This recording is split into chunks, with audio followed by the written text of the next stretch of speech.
Today we're going English. The English. Can the out enemy make whiskey? Can we compete with the Scots? Find out on this week's... So, what's the plan? Hey, welcome back, Bottle Killers. Another episode of Bottle Kill TV. As always, it's your host, Michael Roche.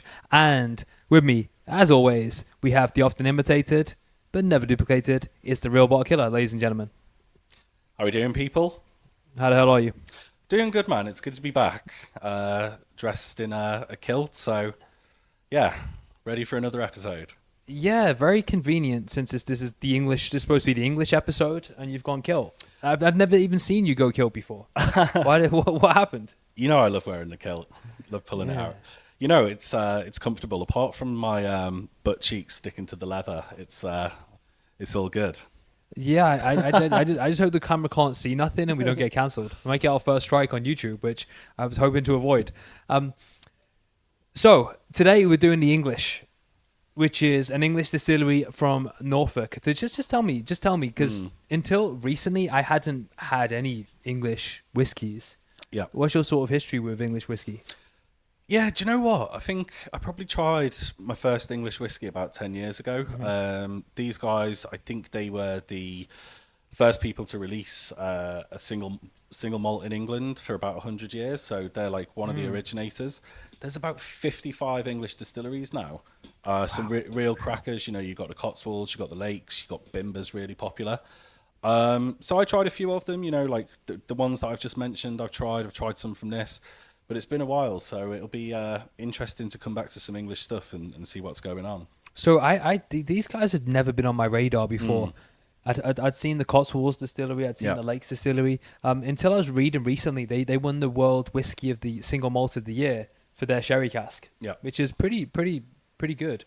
I've not tried that one. This is the bourbon expression. This is actually a gift. It was my brother-in-law Luke. He just came home one day and said, "I picked this up for you." So it's good brother-in-law. Yeah.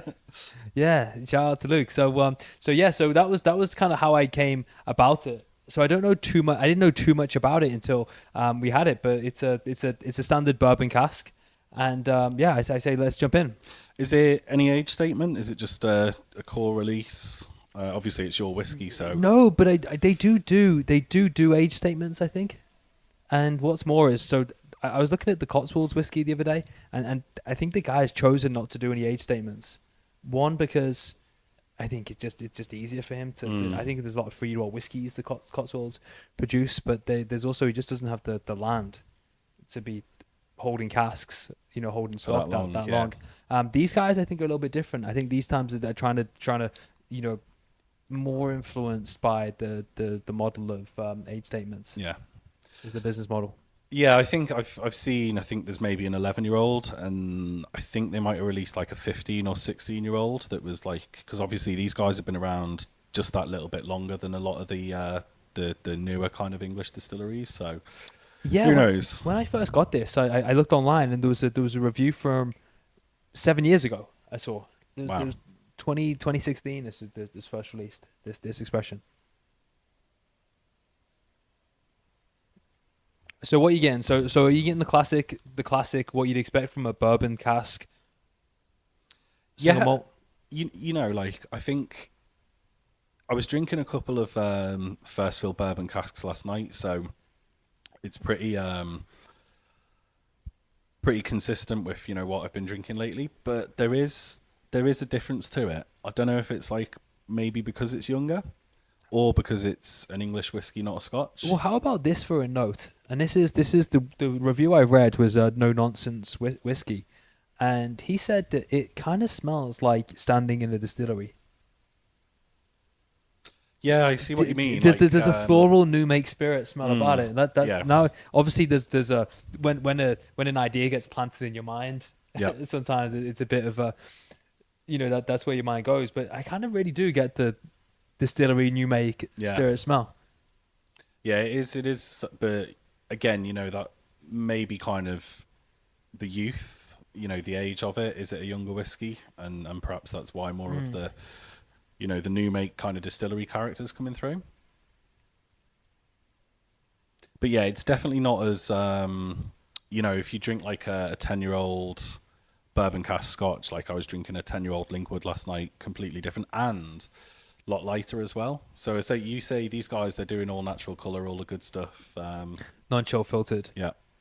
Color. Yeah, So, it's got a bit of color to it, hasn't it? It's not super clear. So it has picked up a bit of color somewhere in the cask.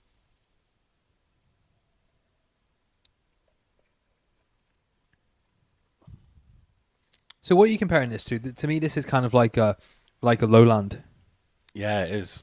very lowland-esque in its Um, character. Yeah, it's not giving me a whole load of flavors, but again, like kind of casting my mind back to the more kind of typical bourbon cask scotches that I've tried. I'm not getting the punchy kind of vanillas that I would expect.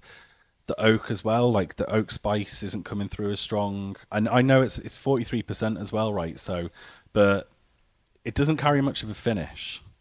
Like if you get I mean, obviously 43% cask strength bourbon oak whiskey, you're going to get a lot more of the spice coming through, but I find it a little bit short in the finish. I think it's very fruity. It's kind of giving me vibes of squishies. Squishies, they've got to be the best sweet at the moment, haven't they? Oh yeah, I know what you mean. They're originally like drumsticks, but now they've got Like all sorts of drumsticks, flavors. Yeah. But like they are like no one's beating them for sweets at the moment. Like even Haribo, I'd go squishies over Haribo. I've got some downstairs. Yeah, I saw Strawberry ones and I saw on the table. ones, Yeah, you knew I was coming.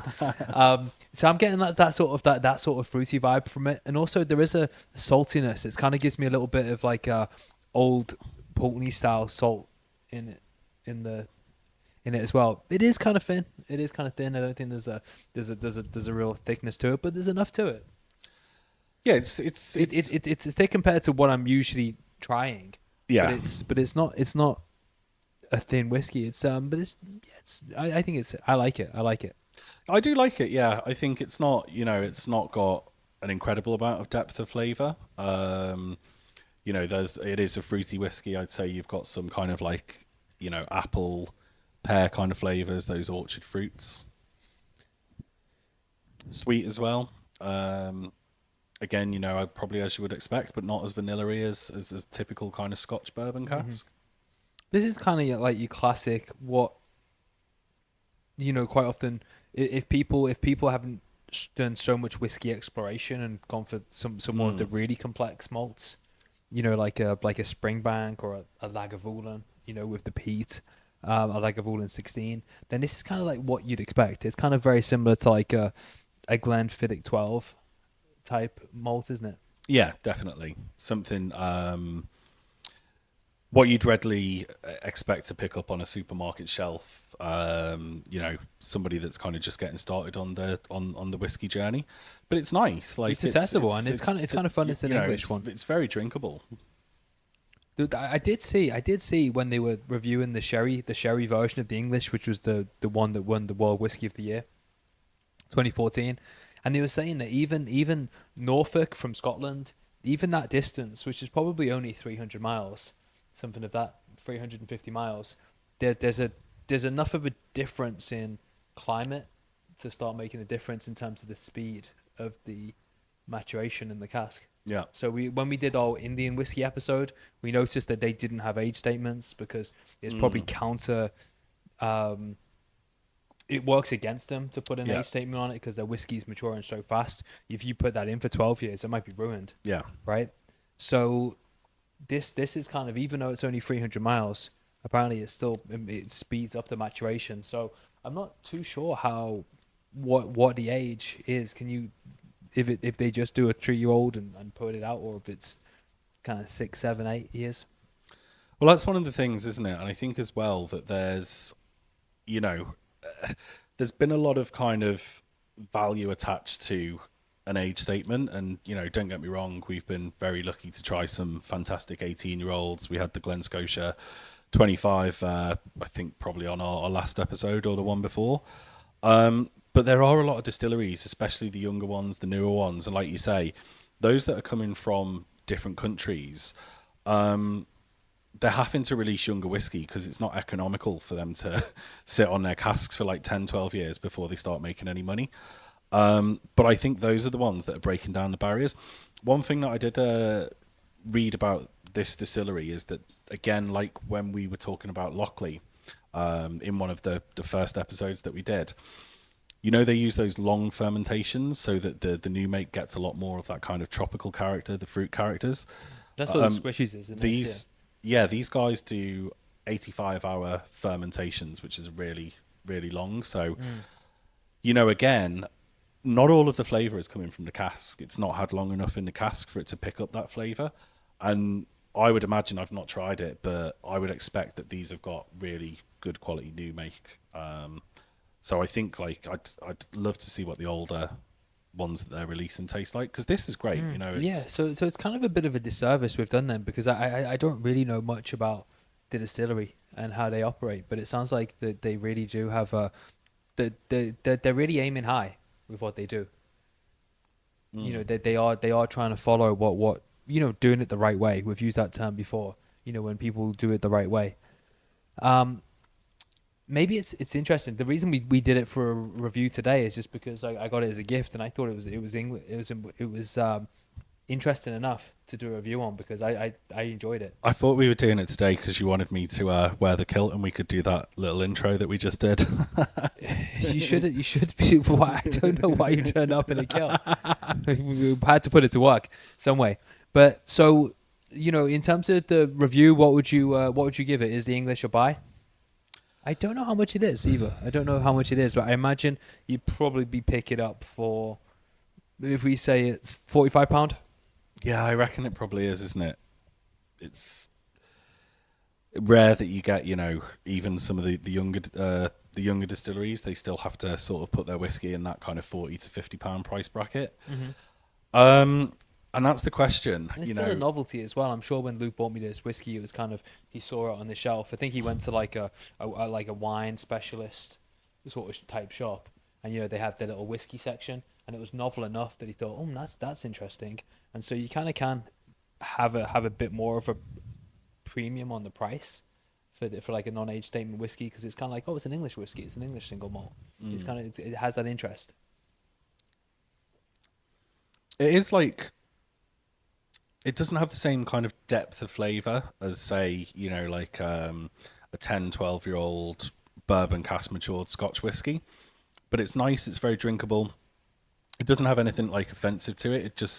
It's not as layered, it's not as complex. Like, it's kind of exactly what you'd expect on the tin. Do you know what I mean? Like, it's got some kind of appley orchard fruit notes, maybe some of those kind of like tropical sweetness coming through from the new make character. The spice isn't overpowering. It's got a little bit of kind of like black pepper, anise, black pepper, cracked black pepper to it. But beyond that, it's those very standard kind of bourbon oak flavors, which is not necessarily a bad thing, but it just doesn't, for me, it doesn't have, there's no wow factor to it. It's not like it's a nice drinker, it's a nice sipper. But lacking the wow factor for me. Okay, well, I actually think it's a lovely little sipper, and sometimes these are the ones that I'm kind of going to more as like these kind of very classic bourbon cask sippers. And you can see from the bottle, I've only had that bottle probably, it's actually since April, so about 2 months. And so it's one I find myself reaching to when I do fancy a dram. It's just a classic. So in terms of would I buy it again? Yeah, this is actually a distillery. I actually do want to go and get the Sherry Cask on the back of enjoying this one. So for me, I think it's a buy. For you, what are you saying? I'm a little bit on the fence. I think it is. I'd like to know how much it costs, but I'm not going to say it's not a buy because it's a nice whiskey, and like we'll pop it up on the screen. The weather's pretty good today, and sometimes, like you say, like on a sunny day, it's a nice one to drink. So yeah, definitely a summer sipper, I'll call it. It's a buy for a summer sipper. Are you okay, by the way? You haven't mentioned caramel Betty's yet today. There's no caramel Betty's in this one.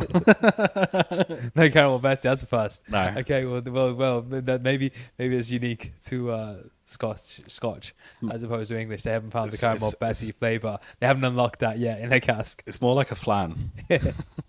So great. Well, Bottle Killer, take them out. Well, thank you for joining us. It's good to be back. I've had a good time.